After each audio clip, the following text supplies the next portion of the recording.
আয়শা থানার ৬ নম্বর এই মামলাটা, এটা ১৫ই সেপ্টেম্বর মানে মামলাটি রুজু হয়। এটা ছিল একটা হত্যা মামলা। তো আয়শা থানার যে বিলমণ্ডপ এলাকার বাসিন্দা ছিল রতন খান, সে তার স্ত্রী চামেলিকে গলায় ওড়না পেঁচিয়ে শ্বাসরোধ করে হত্যা করে এবং পরবর্তীতে ভিকটিমের মুখে বিষ ঢেলে দিয়ে এটা আত্মহত্যা বলে প্রচারের চেষ্টা করে। কিন্তু আমরা যখন ঘটনাস্থলে যাই তখন ভিকটিমের মরদেহ এবং সুরতহাল দেখে আমরা বুঝতে পারি যে এটা আত্মহত্যা না, এটা হত্যা। তাৎক্ষণিকভাবে আমরা ওই আসামি রতন খানকে গ্রেফতার করি, তারপরে জিজ্ঞাসাবাদ করতে থাকি। জিজ্ঞাসাবাদের এক পর্যায়ে সে আমাদের নিকট স্বীকার করে এবং সাথে সাথেই আমরা সেদিনে সিআরপিসি ১৬৪ ধারা মোতাবেক তারও জবানবন্দি নেই এবং একটি হত্যা মামলা তার বিরুদ্ধে আমরা দায়ের করি। তো এইটা এখানে আমাদের আসামি রতন খান গ্রেফতার আছে এই মামলায়। পরবর্তীতে যে ঘটনাটি ঘটে সেটি কালুখালী থানার মামলা ১২। এটা ২১শে সেপ্টেম্বরের ঘটনা। এটা আপনারা জানেন যে এটাও একটা হত্যা মামলা। এটা ট্রান্সফরমার চুরি করতে গিয়েছিল নাজমুল নামে এক ব্যক্তি। তো সেখানে জনগণের কাছে আটক হয়, জনগণ তাকে পিটিয়ে আহত করে। আহত করার পর তারাই আবার তাকে হাসপাতালে নিয়ে যায় এবং হাসপাতালের গেটে ফেলে রেখে চলে যায়। সেখান থেকে নাজমুল নিজেই হেঁটে হাসপাতালে যায় এবং জরুরি বিভাগে সে ভর্তি হয় হাসপাতালে সে গিয়েছিল সকাল ৮টায়, পরবর্তীতে ১টার সময় তার মৃত্যু হয়। তো সেখান থেকে আমরা তাকে নিয়ে এসে লাস্ট পোস্টমর্টম করার পর আমরা এখানেও তার স্ত্রীকে দিয়ে একটি হত্যা মামলা নেই। তো এই ঘটনায় যে মূল যে নেতৃত্ব দিয়েছিল, যে ভিডিও ধারণ করেছিল, তার নাম সালাম দড়ি এবং তার ছেলেও এখানে জড়িত ছিল। সেও পিটিয়েছিল আর কি এই নাজমুলকে, সাথে আরো অন্যান্যরা ছিল। তো আমরা এই সালাম দড়িকে গ্রেফতার করেছি এবং আদালতে সোপর্দ করেছি। তো এখানে নাজমুল কিন্তু পেশাদার চোর ছিল।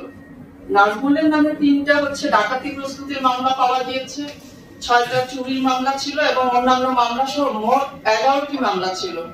তো আসলে এতবার তাকে আইনের হাতে সোপর্দ করার পরেও সে বারবার তার একই পেশায় নিয়োজিত ছিল। আমাদেরকে এই যে সামাজিক ভাবে এদেরকে সচেতন করতে হবে যে এইগুলো পেশায় আর নিয়োজিত থাকা যাবে না। তো এইখানে আমরা এই সালাম দড়িকে গ্রেফতার করে তাকে আদালতে দিয়েছি। সালাম দড়ির নামেও মামলা আছে। এটা তার নামে ২টি মারামারির মামলা পেয়েছি আমরা এবং রিসেন্টলি ২০২৪ সালের এই যে ১৮ই মে মারামারির মামলায় এসে এজাহারভুক্ত চার্জশিটভুক্ত আসামি। তো তার এই মারামারি করার অভ্যাস আছে, এটা দেখে বোঝা যায়। ঘটনা যেটা ৩ ছিল সেটা গোয়ালন্দঘাট থানার মামলা। এটা আপনারা সবাই অবগত আছেন যে সুশীল সরকার নামে একজন ব্যক্তিকে কুপিয়ে এবং গুলি করে তার মৃত্যু নিশ্চিত করে দুর্বৃত্তরা। পরবর্তীতে সুশীলের ভাই সুনীল সরকার তাকে হাসপাতালে নিয়ে যায় এবং চিকিৎসক মৃত ঘোষণা করে। তো আপনারা জানেন যে সুশীল এই অঞ্চলের চরমপন্থী দলের নেতা ছিল। সে ৫ বছর জেলও খেটেছেন। তার গোয়ালন্দঘাট থানায় হত্যা সহ অস্ত্র আইনের মামলা ছিল ৭টি।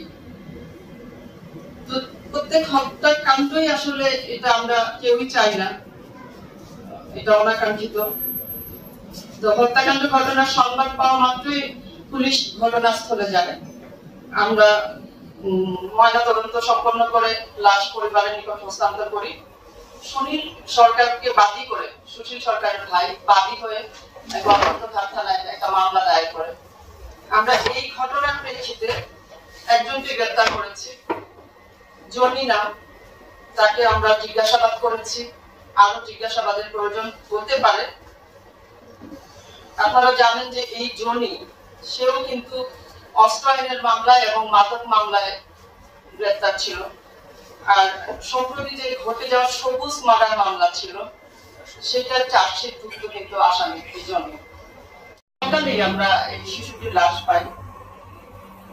এটি যে পার্শ্ববর্তী এলাকার মুক্তার সরকারের একটি মালটা বাগান ছিল।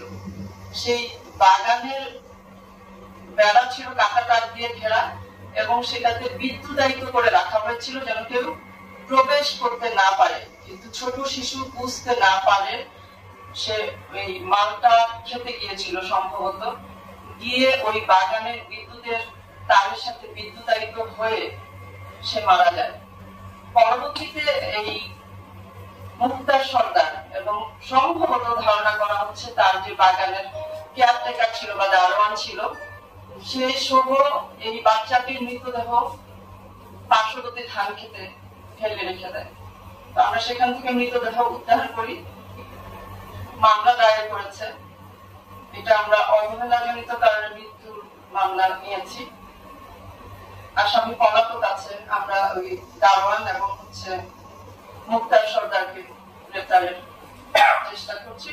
খুব শীঘ্রই গ্রেপ্তার করবো ইনশাআল্লাহ।